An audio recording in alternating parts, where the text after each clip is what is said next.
बनाया था, यह अर्थ बनाया था, ठीक है। यह अर्थ को बनाया था। अर्थ के इंटरनल स्ट्रक्चर के बारे में जानकारी प्राप्त करने के लिए हम जो है यह फिगर बनाए हैं, ठीक है। क्या है internal structure of the earth, तो इसके बारे में मैंने ये जो फिगर बनाया इसमें बताया कि इसके 3 परतें होती हैं। पृथ्वी की 3 परतें होती हैं, मुख्यतः 3 परतें होती हैं, ठीक है। और वो 3 परतें घनत्व के आधार पर डिवाइड किया गया है, डेंसिटी के आधार पर डिवाइड किया गया है। जिसे सबसे ऊपरी वाले परत को देखेंगे तो इसे हम क्या बोलते हैं, क्रस्ट बोलते हैं। इसके नीचे वाले परत को क्या बोलते हैं, ठीक है, यानी नीचे वाला जो लेयर है उसे क्या बोलते हैं, मेंटल बोलते हैं, और उसी को प्रवार बोलते हैं। हिंदी इंग्लिश दोनों मेंटल होता है, प्रवार भी बोला जाता है, ठीक है। क्रस्ट को हिंदी में भूपर्कटी बोला जाता है, ठीक। इसके बाद नीचे जाएंगे, सबसे अंदर तो कोर होता है, ठीक है, कोर है, और कोर को हिंदी में क्या बोलते हैं, प्रोट बोला जाता है। यह चीजें समझ में आया होगा कि पृथ्वी की 3 परतें हैं, मुख्यतः 3 परतें, एक क्रस्ट है, एक दूसरा मेंटल है और तीसरा कोर है। यहाँ तक बातें क्लियर हो गया। अब जो है हम देखेंगे पृथ्वी का जो रेडियस है, ठीक है, वो रेडियस कितना है, 6371 किलोमीटर। पृथ्वी के केंद्र से लेकर पृथ्वी के सतह तक जाएंगे तो वो उसका रेडियस लगाएगा, जिसकी जो है गहराई 6371 किलोमीटर है, यह इसका रेडियस कहलाता है। इसके बाद जो है हमने आपको एक फिगर बनाया यहाँ पे समझाने के लिए। इस फिगर में मैंने बताया कि हम जो है इसी का हिस्सा जो है जिस तरह से सेब या तरबूज खाते हैं तो उसमें हम जो है एक त्रिभुज की तरफ इस तरह से चीरा लगाकर निकाल देते हैं, उसी तरह इसको निकाल दिए हैं पृथ्वी के अंदर से, इसके आपको समझाने के लिए कि क्रस्ट क्या होता है, मेंटल क्या होता है और कोर क्या होता है। तो यह हिस्सा जो है ये ऊपर का हिस्सा, ये क्रस्ट का हिस्सा कहलाता है, ये इसके बाद वाला हिस्सा ये मेंटल कहलाता है, इसके बाद वाला हिस्सा कोर का हिस्सा कहलाता है। तो क्रस्ट में हमने सबसे पहले बताया था कि क्रस्ट जो है ओशियानिक क्रस्ट यानी महासागरीय क्रस्ट और महाद्वीपीय क्रस्ट से मिलकर बना है। क्रस्ट में ओशियानिक और आपका कॉन्टिनेंटल दोनों क्रस्ट होते हैं, यानी महाद्वीपीय भी क्रस्ट है और महासागरीय भी क्रस्ट है। महासागर के नीचे जो क्रस्ट पाया जाता है जिसकी मोटाई लगभग 5 किलोमीटर है, औसतन मोटाई 5 किलोमीटर माना जाता है, यह जो है महासागरीय क्रस्ट या ओशियानिक क्रस्ट कहा जाता है।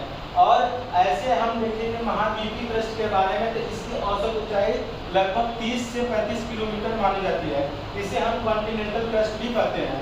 यह जो होता है क्रस्ट हमारा, यह इसे सियार भी कहा जाता है। इसमें मुख्यतः सिलिका और एल्युमिनियम पाए जाते हैं। जो यह महाद्वीपीय क्रस्ट है इसे सियाल कहा जाता है और इसमें मुख्यतः सिलिका और एल्युमिनियम पाया जाता है।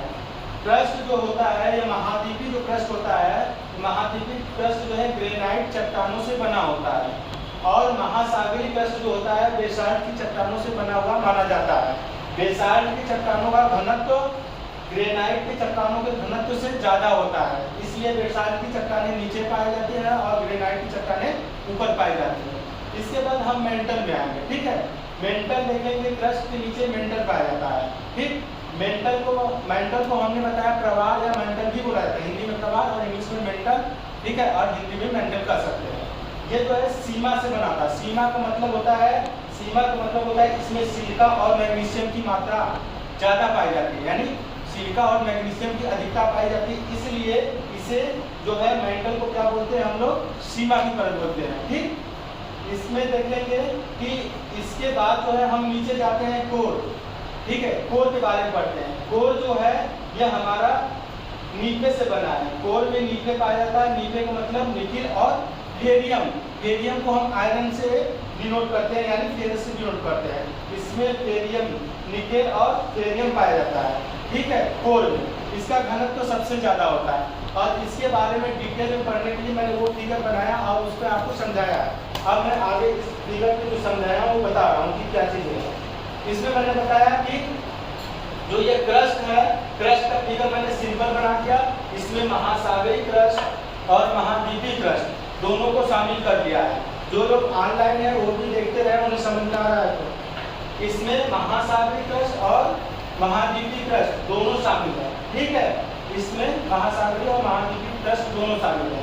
फिर इसके बाद जो है नीचे मैंने मेंटल वाला हिस्सा बनाया, उसके नीचे मैंने कोर वाला हिस्सा बनाया, ठीक। यह चीजें समझ में आया।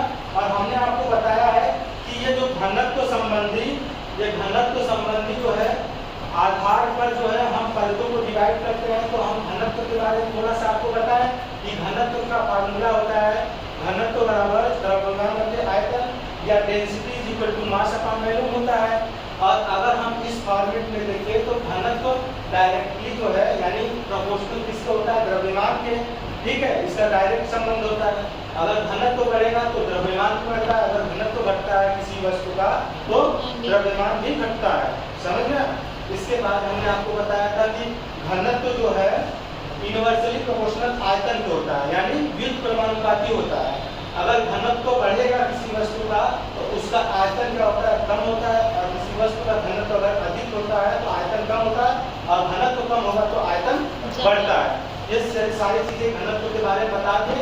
और घनत्व और भूकंपी तरंगों, दो चीजों के बारे में बताया था। भूकंपी तरंगों में मैंने आपको बताया था कि भूकंपी तरंगें 3 प्रकार की होती है, एक पी वेव होता है, एक एस वेव होता है जिन्हें बॉडी वेव बोलते हैं, और एक वेव होता है आपका एल वेव, एक और वेव होता है एल वेव, जिसको हम नहीं बताए यहाँ पे, से पहले बता चुके हैं, ठीक है, जिसे बोलते हैं धरातली तरंगें, ठीक है, जिसे धरातली तरंगें बोलते हैं, इसे या सरफेस वेव बोलते हैं।